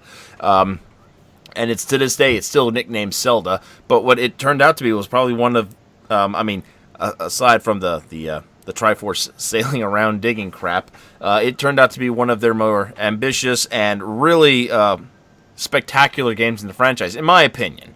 And what is it that managed to, Keith, what is it about the Wind Waker that managed to win people over despite the huge uproar that it caused just over by its cosmetics? And how it managed to be a big staple in the franchise? Is that pretty much, again, is that it was very, very bashed on for its cosmetics. I really didn't care about those particular graphics. I actually liked them because I liked a little bit of the cartoon feel for that. What really became more so of the staple for it is that, again, it was actually, at least for me as a Zelda fan, I can't really talk too much on everybody else's behalf on that. But as a Zelda fan, it was actually also adding more to the story for it. And also the fact that it was kind of linking that they were accepting that Ocarina of Time happened. Ocarina of Time was a staple event. And as we later found out in Hyrule Historia, it was pretty much the staple event on how everything else fell into place later on. Mm-hmm. But it was actually bringing more of a story to The Legend of Zelda. It was continuing a story. It was like, okay, this stuff happened in Ocarina of Time. Now this is happening. What happened in between this? Why is this flooded? It had a pretty good, solid story to it, with just the fact that you had the King of Red Lions. That was actually the King of Hyrule. He was reaching out to you. That it was also, again, continuing the lineage, saying that there's not always the same Zelda. It's not always the same Link. And again, I can't explain why it became the staple, more so of that it was just a really well put together game. Like you said, minusing the finding the Triforce pieces, which I actually liked, but Some people had a didn't lot- enjoy it because it was just such a long, lengthy. It was tedious, is It what it was. was. It was tedious, and a But lot to of be people. truthfully don't- honest, every Zelda game has something tedious about it. Like, I Well- mean, seriously, the Water Temple, Well, not Ocarina of Time. That was the most tedious thing for people in that game. I'm gonna say as I'm gonna have much to as disagree on that, but yeah. here's the thing: is I think that the Water Temple, while very, very hard, I think it was one of the more overrated things. Everybody keeps on saying the Water Temple, the Water Temple. Again, very, very hard, but I think it's definitely past its prime on that one. But I also did like the open worldness to it. Is that Hyrule was vast. Hyrule was really, really vast. It was big. You got to go to different islands. You got to be on a boat. It was again, I can't explain it. Love the game. Love the game. And again, one of the most violent endings I've ever seen in a Yes. Zelda. All right, well, I can't speak too much on Wind Waker because that's on my list of Zelda games I need to play. Yeah, so. don't spoil the ending for her. She needs So to see that spoil. epic ending. That's one of the very few Zelda games I haven't played Do yet. you so have don't Wind spoil it Waker for me. HD? I don't. You might Not want to yet. consider picking it up. Not yet. I want it, but I don't have it yet. Okay. I'm But trying. There's a long list of games I pre-ordered. There's also a long list of games I need to get through first before I buy any extra ones. So I'm kind of working on them all collectively at once. So with the unexpected success of Wind Waker, we managed to spawn a couple of sequels, I guess, on the Nintendo's new handheld, the DS. We had Spirit Tracks, and I forget what the other one was, to be truthfully honest. So forgive me if it just is escaping my mind right now. Phantom Hourglass. Phantom Hourglass, both of which were very different Zelda games in many regards, mainly in part to the fact that you're either on a boat or you were going through dungeons and you were only moving using the touch screen, which was very interesting. It's also something that was coming out around the same time also was a new kind of like Zelda multiplayer franchise, which was The Four Swords. The Four Swords, which released on the Game Boy, or not the GameCube, and then you had to hook up Game Boys or Game Boy Advances to the GameCube in order to play because it had a weird thing going on. The game was pretty interesting and unique, and it spawned itself some sequels. The latest one was Triforce Heroes on the 3DS, which came out almost 2 years ago now. Triforce Hero. That came out Triforce last year, Heroes. didn't it? I was about to say, I think that came out. Was it last year or 2015? I feel like it's 2015 but I'm sure someone here is going to find out in a second. I don't think it came out last Yep, Crystal, year. thank you very It much. came out I'm pretty sure it came out in 2015. Yep, I'm Crystal pretty sure said it came it's out- 2015. Fuck, I was wrong. Yep. No, I don't remember coming out last year. I'm pretty sure it came out near the end of 2015. But so we had some really weird departure side games, including a game starring Tingle. Hey, that game was fun. All I'm saying. Wait, what? Did yeah, I not hear about that one? It didn't release in America. It was did what not it release. was. Okay. Now, I didn't hear moving about on, though, we had the end of the GameCube's lifespan, and we had the Wii coming out, so we were getting one more Zelda game, and I could argue the GameCube was dead before it was definitely Wii dead U. beforehand. Wii, but okay. It was definitely dead, but then we got the new Zelda game, which Yeah, you skipped right over Minish Cap. It's really upsetting Nick. yes, I'm sorry, Nick. Yeah, Minish Cap was a great game too, because that one came out right after the Wind Waker, and it's also one of my favorite Zelda games. Like I was just saying, in my top 5, easy, because it's just a very unique Zelda game with its gameplay aspect being the damn hat that talks to you. And again, it was a game that was done by Capcom. So it's kind of weird, it seems to be about the time when Nintendo was just starting to hand off some of their properties to trusted developers. Like now they gave Metroid to Retro Studios, they gave the handheld Zelda games to Capcom. Why was Nintendo so willing to give out some prized properties like that, Mark? What do you think? Because they had other shit to do. Like what? I mean, this is the thing. Nintendo had stuff that they did well. The 3D Mario games, the 3D Zelda games, etc., so on. But the 80s and the 90s, where you could have 10, 12 people work on a game and develop it, were gone.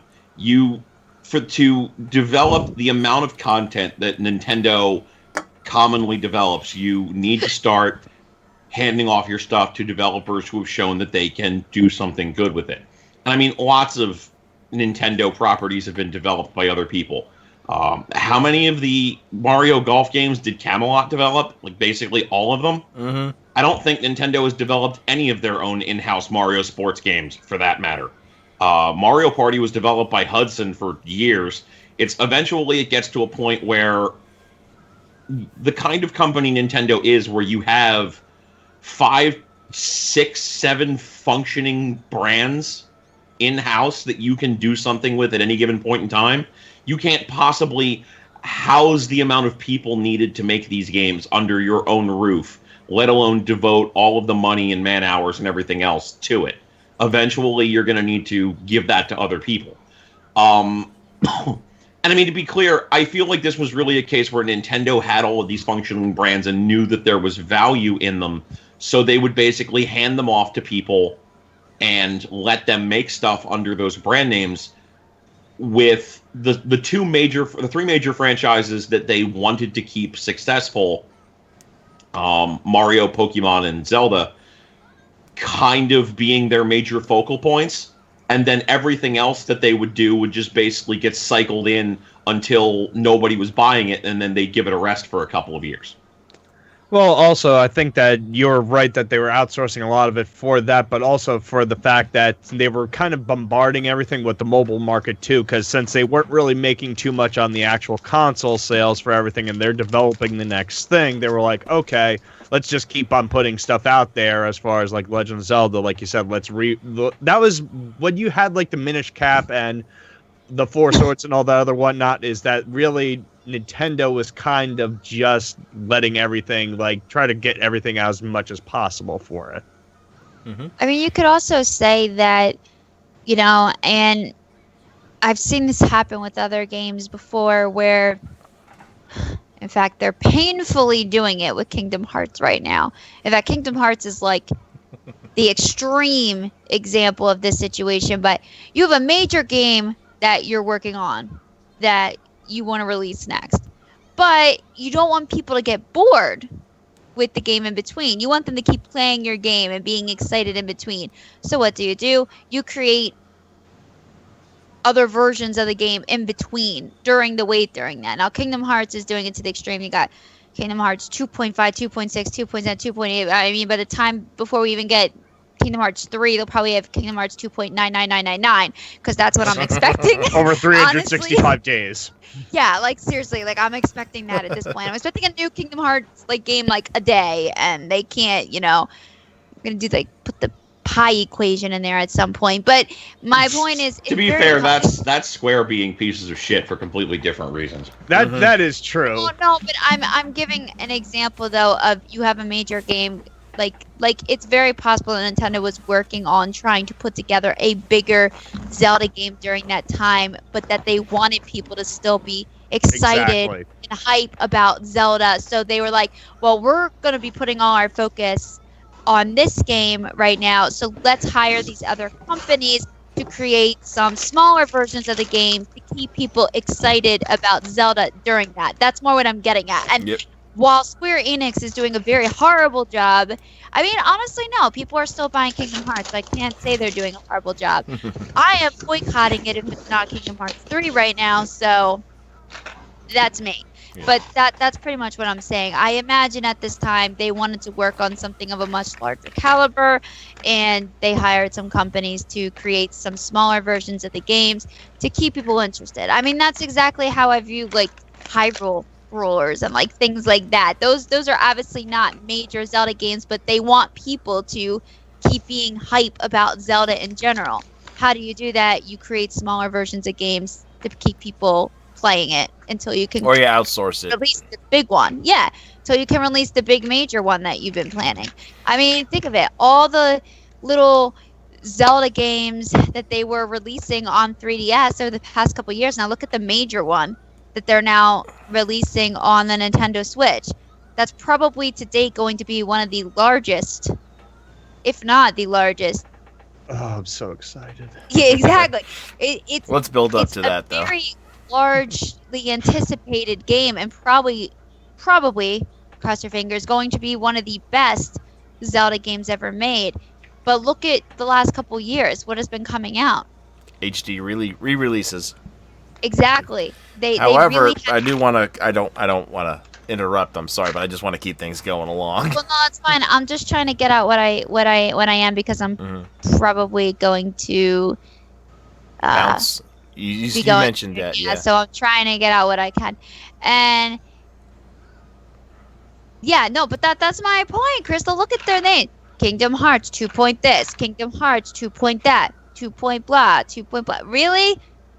If you're gonna create some small games in between to keep people excited about Kingdom Hearts, get a little original. At least with Zelda, they're like Minish Cap, and we have oracles of this, and like they got names for it. It wasn't Zelda 2.5. I mean, like Not yet, anyway. In Zelda's Don't give defense, them I would buy The ideas. Legend of Zelda 2.5. I'm sorry, but I don't So- think about Zelda 2. All right, that's in its own yeah. category. So yeah, to continue on, after Minish Cap, then we had those the DS games. We had more of the. I'm actually gonna have to get going. I'm sorry. Oh no! Don't leave yet. I mean, if you have to, I understand. I am so tired. All right, I have so much. I have to be up early for work. All right, I'll stay for another like 10 minutes. Okie dokie. well, you get to my whimsical story. We should hopefully be wrapping up by then, because we do have. I mean, Your we only have a whimsical couple. story. We do My have a couple whimsical games left to story. talk about. So, All right. after that, I mean, we hit Nintendo's first big, or I guess you could say they're trying to make Zelda a little more epic and darker at the same time with the release of the Twilight Princess, which for me was, I don't know how to be nice about this. I enjoyed it, but it was kind of boring too. I don't know. I mean, it definitely was trying to make itself on a very epic level in regards to how it was doing its storytelling and and how it was bringing its presentation along, and the fact that they were trying to push the Wii motion controls, so it was kind of cool. Oh, look at me, I'm swinging my sword all over the place, but it didn't seem to have proper pacing, which was then, I think at the time you could start to say that the Zelda franchise right here at this point was really starting to take a nosedive. a nosedive. I'm not saying they were bad, but I'm just saying the quality of which wasn't really up to where Ocarina of Time and Wind Waker was. Well, here's the thing with that, Hubs, is that with Twilight Princess is that the Wii was kind of like introduced at the last minute. The game was already pretty much done on the GameCube to a certain extent, minusing probably some little stupid bullshit that was in there. And they were like, oh shit, this is going to be, instead of making this the swan song for the GameCube, they ended up making this a launch title for the Wii, and that's why you didn't get the actual game that it was supposed to be until months down the line when it came out on the Nintendo GameCube for it. Mm-hmm. So that's why I think you feel that it was a little bit lackluster on it. Plus, also had this really, really basic cookie cutter. It was trying to be like Ocarina of Time to this extent, but they wanted it to be more serious. So that's why they had more of these graphics on that. Mm-hmm. I mean, the game did have a very unique graphical design, and that's one of the things that we started to see after Wind Waker, was that each Zelda game was now having its own unique look. It wasn't just like being a reskin with improved textures and models and all that stuff. No, they were giving it more of an artistic flair to it. Like this one had some very vibrant colors, and then the next game in the franchise, Skyward Sword. Can I tell my story of whimsical of the Twilight Princess? Oh, is it in regards to Twilight Princess? Then go right ahead. Yes, it is actually quite the whimsical. And again, this is going back to that this was originally a GameCube title, is that I got to go to E3 in 2005. That's when it was. And when they had all the hype out and everything along those lines, and they were making those silly rumors like on April 1st, which still kills me inside, where they were like, oh, they're gonna re-release Wind Waker with Twilight Princess graphics, and everybody was like, no, and everybody thought it was going to be awesome. But anyway, getting back to my story of Whimsical, is that I actually waited in line to play this game on the GameCube because I was like, I'm at E3. If I'm going to do anything, I'm going to play that Legend of Zelda game. And I actually waited in line, and I actually got to play the Nintendo DS because that just got announced at that time for it. And I was actually playing the game, and it was attached to a very, very cute girl that was a booth babe, quote unquote. And and of course, is that we were playing. Well, I was playing Metroid Pinball nonetheless too, and it had the Rumble feature on it, so it was pretty fun. And I was like, "Does this?" And she's like, "Oh, can't wait to reserve it." I'm like, "Does it come with you?" And she was all like, "Oh, you." It was like, "Oh, this is awesome." But anyway, What he's lying about is the fact that she you probably wanna slapped know him. what this is? The No, she only didn't slap reason Keith wanted to tell this story was so he could talk about how he flirted with No, this girl at E3. I think that's the truth. I think that's the truth. yet. No, there's more to. He just wanted to go, oh, you. I did, but that's not even part of the. He admits it. That's not even part of the whimsy that I'm getting into. Is that while waiting in line, turns out the reason why I'm waiting in line so goddamn long to play it is that Miyamoto is actually inside, like, doing his thing right now and playing the game. I totally missed him while I'm standing in line to play this game. But as I actually, now I'm finally able to play the game, you walk in and they had it set up so awesomely. And I wish I still had the pictures. I think I may still have them someplace, but you walked in and you actually felt like you were being transported into the actual like forest, and they had like trees up and everything along those lines, and like the ground was all textured, and they had like a running brook. It was really, really cool, and you got to play the first level of the game, which was you were inside, you were at the village, and then you were actually going to face off against that dude that was on the big pig, and then you got the orc that was on the big pig. I can't even think of their proper names off the top of my head. Moblins? So. No, was it a moblin or was it? Yeah, I guess it was a moblin for that. But I don't remember his proper title for the guy that was on the horse or on the pigback. So played that level, and then you went into the next room, and it actually became the dungeon, and they had the huge 3D animatronic Wolf Link like actually interacting with you, and you got to play that actual dungeon, and it was really cool. That's my story of whimsy for Twilight Princess. Thank you, Keith. That was very whimsical. I know, that was so bad. I really believe she probably slapped you, to be honest. But moving on, She so said, like, oh, you. Right across the face. so now the next game in the franchise was another one that would take a completely different turn. Skyward Sword, which was extremely vibrant with the way it looked. Bodies were kind of weird looking. You had a bird to fly around on. You had, again, like, the thing that was going on, like, you know, with Twilight Princess and A Link to the Past, you had more than one world to visit. And it was an interesting game, to say the least. But again, this is continuing the downward spiral of the Zelda franchise. I mean, it was a good game still, but, like, it was just not capturing the imagination that, you know, or the attention of a lot of people that enjoyed the franchise up until this point. And I guess Nintendo was starting to take note. So how long ago did the game come out? Like 2011, right? 2011, 2010? I believe so. Yeah, so we're literally now almost 6 years since a full-fledged Zelda adventure game coming up, which will be, of course, coming out this Friday with the Nintendo Switch, and of course, if you still have it, the Wii U. Now, Mark, why do you, outside of some of the obvious reasons, why was Twilight Princess and Skyward Sword just not really captivating the Zelda fan base as much as the previous entries? Well, speaking from my own personal perspective, because Nintendo had nothing left in the tank. Damn. Nah. Dude, I don't know what to fucking tell you. Here's my thing. I gave up on Twilight Princess. I played 15 hours into Wind Waker, And I thought, like, everybody else at the time was like, oh, well, this game is shit because look at its kitty graphics and oh, blah, blah, blah. And I was like, I think its graphics are great. I've just played this already. Like, outside of the boat shit, what's different in Wind Waker from Ocarina of Time?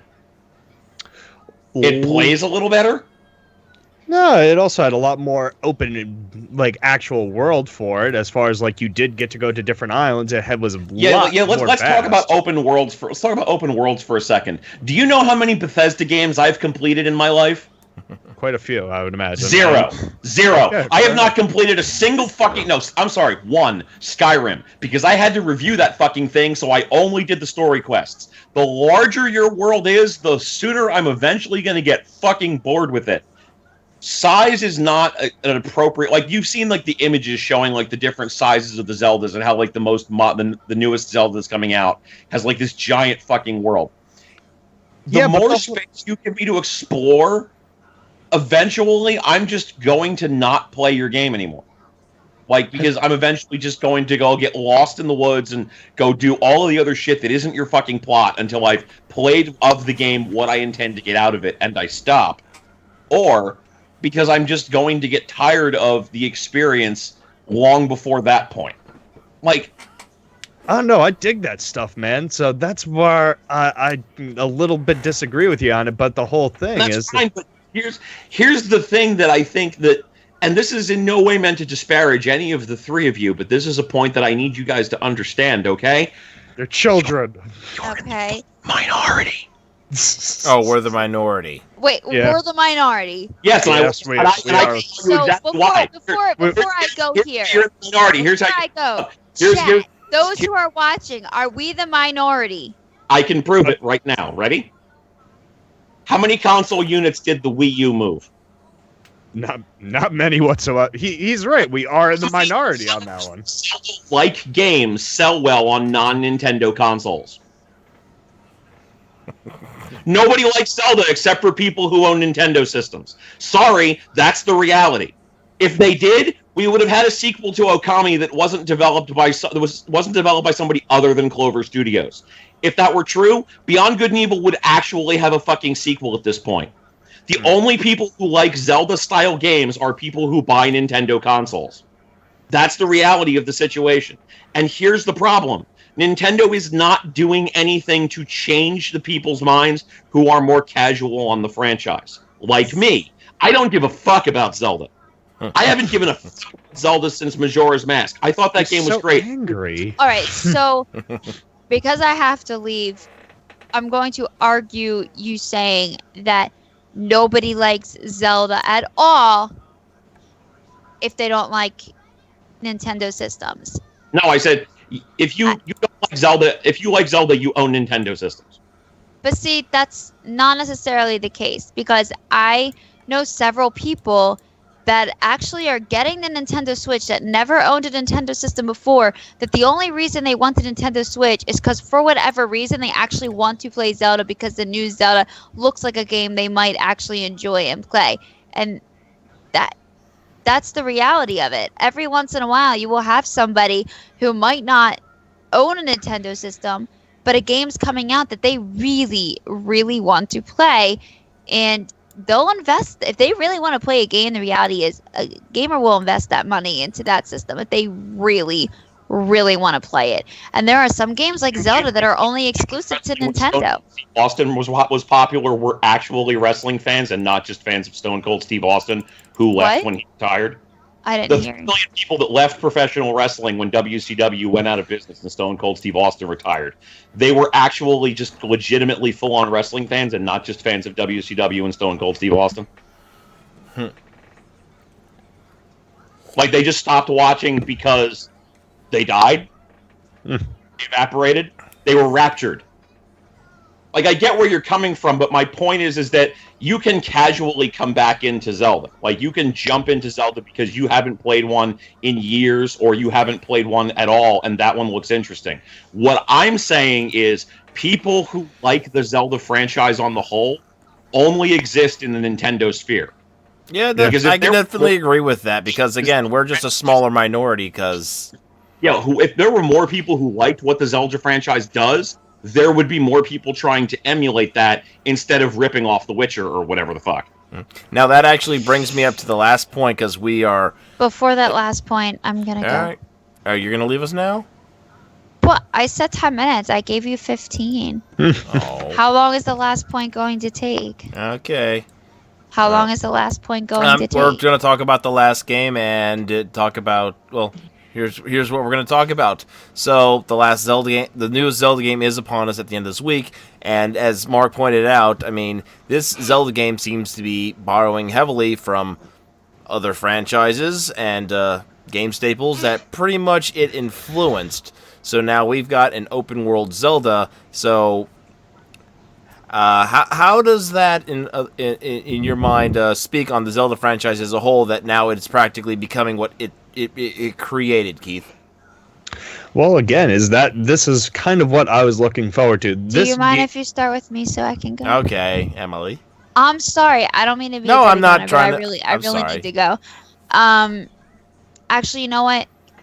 I'm gonna let Keith and Mark have this one. All I'm gonna say is,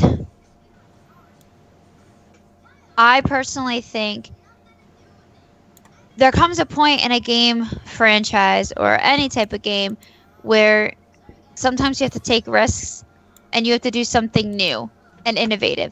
There are plenty of games that have that open world aspect, and this is something that Zelda has never done before. And most Zelda fans, like Keith and myself, and I know quite a few others, are actually really excited for this type of idea. I personally think it helps the Zelda game grow even more, and I'm excited to see what they do with it. But I mean let's be honest, most games borrow from themselves all the time. They borrow from other games. That's the truth, and they add some creative little twists on it to try to make it different from the other ones. That's what shooting games are. Shooting games are shooting games at the end of the day. The only thing that makes it different is the storylines and, little graphics here and there and stuff like that. But all I'm going to say is I personally am excited for the open world, and I'm excited to see what they do. Unfortunately, I might not I'm still debating whether or not I'm going to get the Nintendo Switch right away. I wasn't able to pre-order in time because it's sold out beforehand, so I probably won't be able to get it this weekend. But my birthday's in April, and I'm thinking about asking for it for my birthday and just suffering for a month. But I haven't decided yet. But that is me. I hope all of you have a fabulous night, and I will see everybody again next Monday.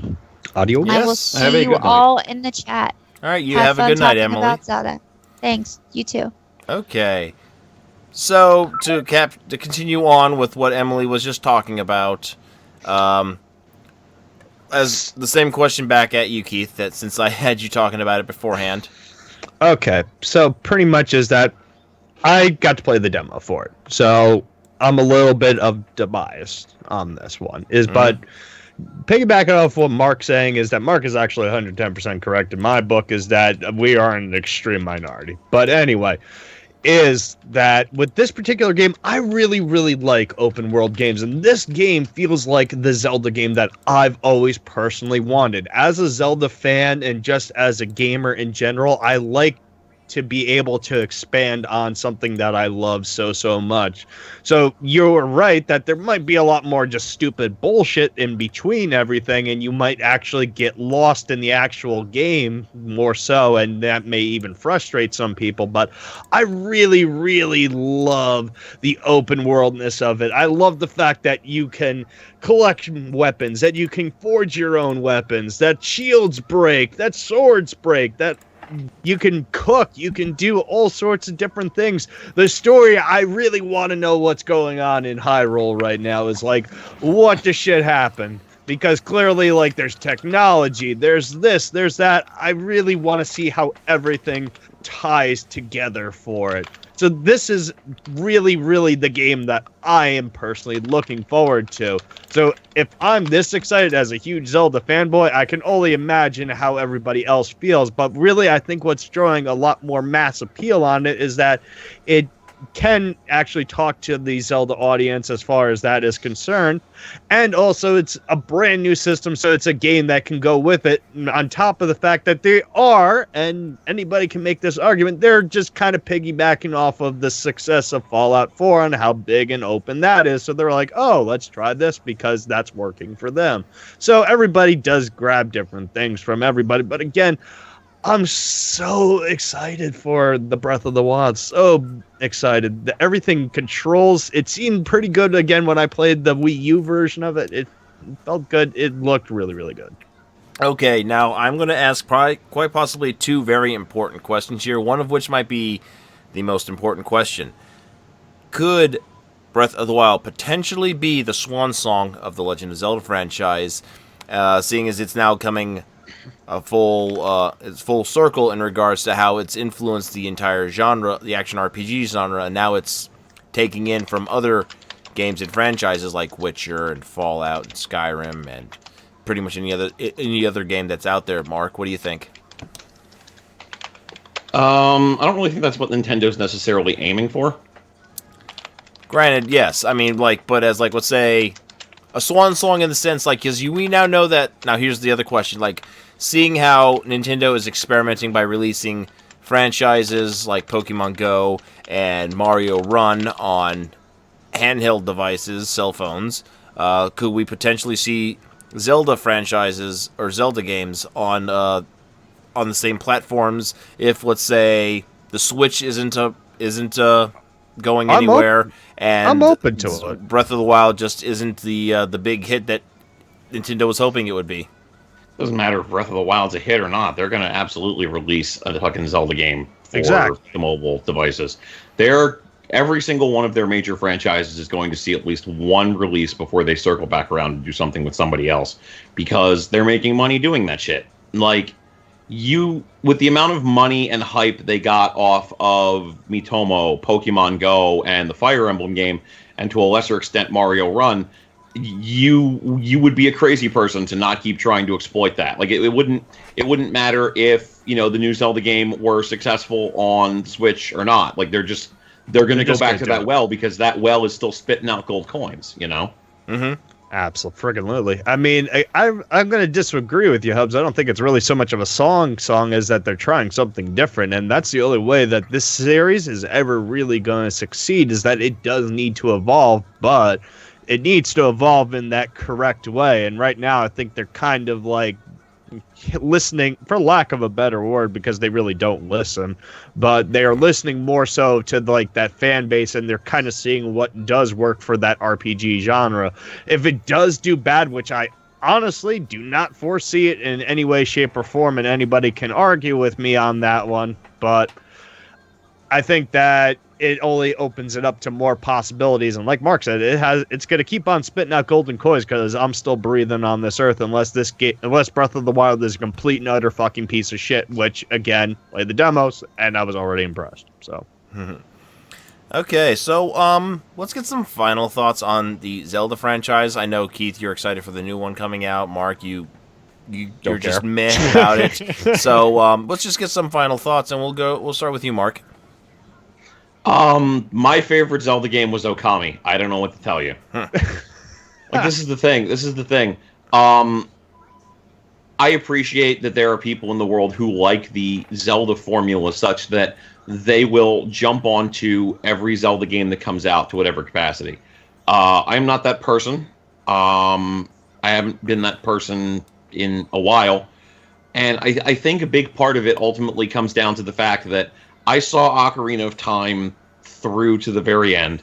I did what I could with Majora's Mask. I did what I was willing to tolerate with Wind Waker and Twilight Princess. And at the end, it's those games just weren't doing enough different.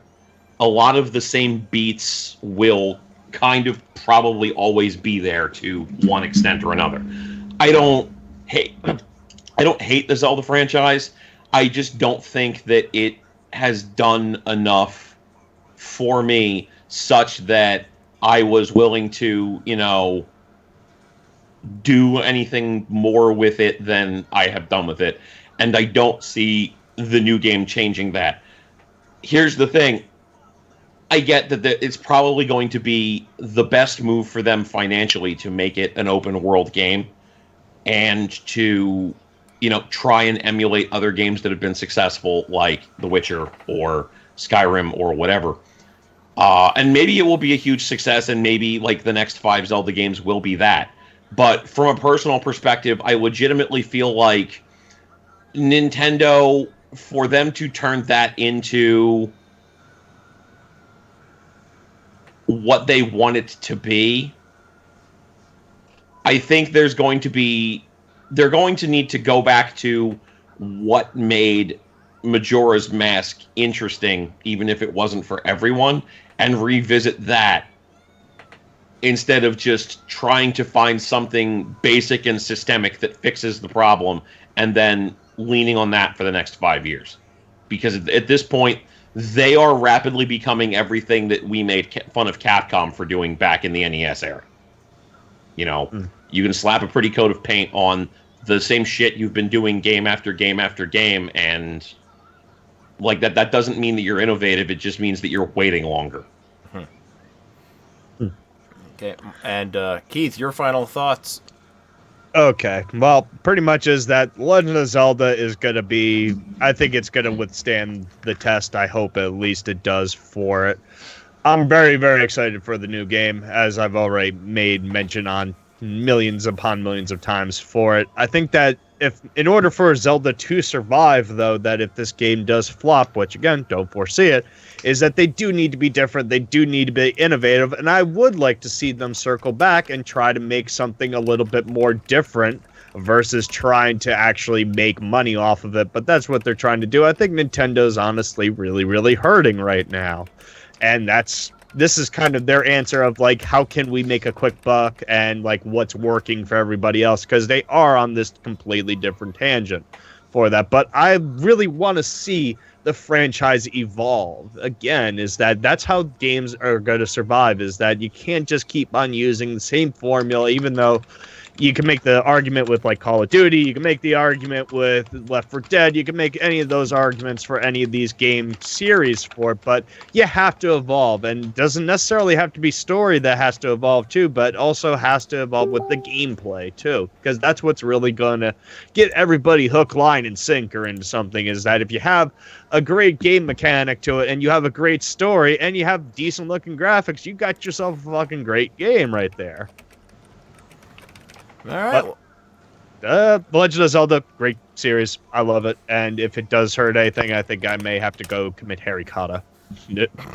Okay, so we are now at the end of the show. We are almost hitting the 2-hour mark. I don't think we've hit that since last year. We will take a couple minutes to continue our end-of-show tradition of just answering a couple questions. So if anybody in the audience has anything to ask any of us or all of us, please start typing away like crazy people. Otherwise, we will just end the show now. So, we got our regulars here, by the way. Let's give a shout out to some of our regulars. We got Crystal. What up, Nick? How you doing? We got our boy Nick. Trichome. I love Minecraft story mode. How you doing? And Pitch Black. I assume he's one of your buddies, Mark, or no? Or am I thinking of somebody else? I have no idea. Okay. So any questions for us? I'll give you one more, maybe less than a minute. If not, I guess we'll just end the show. Okay, favorite sports game. That's a pretty broad question. Can we include arcade sports titles or just traditional sports titles? It's Blades of Steel. Joe Montana 2, Sports Talk Football.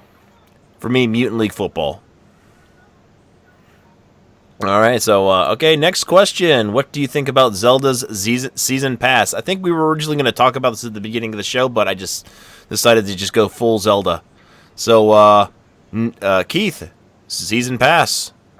That's actually very, very interesting because I don't know how I feel on that particular one in general because I don't like the fact that you have to pay to add more story to a game. But it makes me intrigued on how they're going to implement it. I mean, obviously, I'm going to effing buy it. So it's like, who the hell am I lying to? I can't boycott it. I can't be like, oh, screw them and fight the system and whatnot. No, it's not going to happen for me. To me, it seems. Oh, go ahead. Sorry. I was predicting you to be done there, but I was wrong. No, and then now I lost my train of thought for it. Is I'm that sorry. I'm not against it because I really would like to see what more they can add into it. Or I hope, because apparently one of the season passes is going to be adding new story to it. So again, maybe they're trying something different for that. I want to see how it's implemented. So, but I just don't want them to go down that route of adding content for bucks at a pop, because that also means that you're releasing incomplete games is really what it means too. In my opinion, I think it's very, very interesting that Nintendo is coming out this early with regards to a season pass, especially for a franchise like The Legend of Zelda. I mean, granted, the game does seem like it's something that they can add tons of content to over a period of time, but I'm pretty sure Nintendo will take advantage of DLC as actually making it DLC and not, oh, hey, here's the rest of the game that we meant to include and stuff like that. You know what I mean? Yes. So, I hope it doesn't do that, honestly. I really hope. That would kind of piss me off if Nintendo started, I know they've done some corner cutting in the past, but I mean that would be They kind of still an cut extreme. corners. Like, yeah, but I mean it would be a whole new extreme for them to do something like this, to become like Bethesda and stuff like that. So, do we have any more questions out there? If not, then I think we'll call it a night.